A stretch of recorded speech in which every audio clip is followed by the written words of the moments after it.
السلام علیکم دوستو، امید کرتے ہیں کہ آپ سب خیریت سے ہوں گے۔ برصغیر میں صحابہ کرام رضی اللہ تعالیٰ عنہ کی آمد کی اگلی ایپیسوڈ میں خوش آمدید۔ دوستو، حضرت عبداللہ بن عبداللہ رضی اللہ تعالیٰ عنہ ایک انصاری صحابی ہیں۔ انصار مدینہ میں ان کو بڑا رتبہ اور مقام حاصل تھا۔ بڑے بہادر و شجاع تھے، فن حرب کے ماہر اور آزمودہ کار جنگجو تھے۔ زہد و تقوی اور طہارت آپ کے کردار کے نمایاں وصف تھے۔ برصغیر پاک و ہند میں اشاعت اسلام اور جہاد کے لیے آنے والے صحابہ کرام رضی اللہ تعالیٰ عنہ میں آپ کا نام نامی بھی شامل ہے۔ آپ فتح مکران میں شامل تھے۔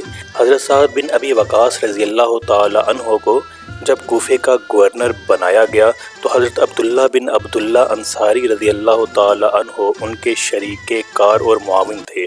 سیدنا فاروق اعظم رضی اللہ تعالیٰ عنہ نے جب ایران پر عام لشکر کشی کا ارادہ فرمایا تو حضرت سعد رضی اللہ تعالیٰ عنہ کو مدینہ منورہ طلب فرمایا۔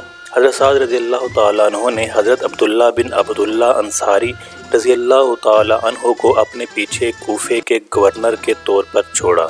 حضرت عمر رضی اللہ تعالیٰ عنہ نے مدینہ پہنچنے پر حضرت سعد رضی اللہ تعالیٰ عنہ سے دریافت فرمایا کہ اپنے پیچھے کوفے کا والی کس کو بنایا ہے؟ انہوں نے بتایا کہ حضرت عبداللہ بن عبداللہ انصاری رضی اللہ تعالیٰ عنہ کو۔ تو فاروق اعظم رضی اللہ تعالیٰ عنہ خوش ہوئے اور آپ کے اس فیصلے کو پسند فرمایا۔ بعد میں حضرت فاروق اعظم رضی اللہ تعالیٰ عنہ نے آپ کو اصفہان کی امارت کی ذمہ داری تفویض فرمائی۔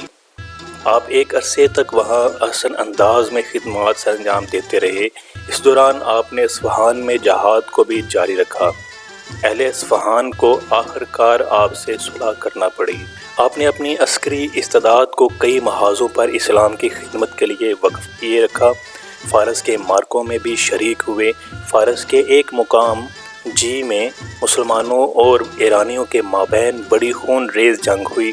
حضرت عبداللہ بن عبداللہ انصاری رضی اللہ تعالی عنہ اس جنگ میں بھرپور حصہ لیا۔ آخر جی والوں نے مسلمانوں سے جزیہ پر صلح کی اور ذمہ بن کے رہنا قبول کر لیا۔ صلح کا یہ معاہدہ حضرت عبداللہ بن عبداللہ رضی اللہ تعالی عنہ نے لکھا۔ یہ واقعہ 23 ہجری میں پیش آیا۔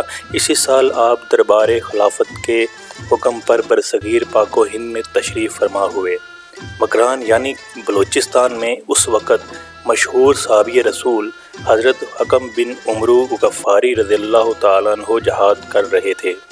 حضرت عبداللہ بن عبداللہ انصاری رضی اللہ تعالیٰ عنہ نے حضرت حکم رضی اللہ تعالیٰ عنہ کی قیادت میں اسلامی عساکر کے ساتھ مل کر کارہائے نمایاں سر انجام دیے، یہاں تک کہ پورا مکران اسلامی قلمرو میں شامل ہو گیا۔ دوستو، یہ تھی ہماری آج کی ویڈیو۔ امید کرتے ہیں کہ آپ کو پسند آئی ہوگی۔ ہمارے ساتھ جڑے رہنے کے لیے چینل کو سبسکرائب کیجیے، بیل آئیکن کو کلک کیجیے تاکہ آئندہ آنے والی تمام ویڈیوز کا نوٹیفیکیشن آپ کو مل سکے۔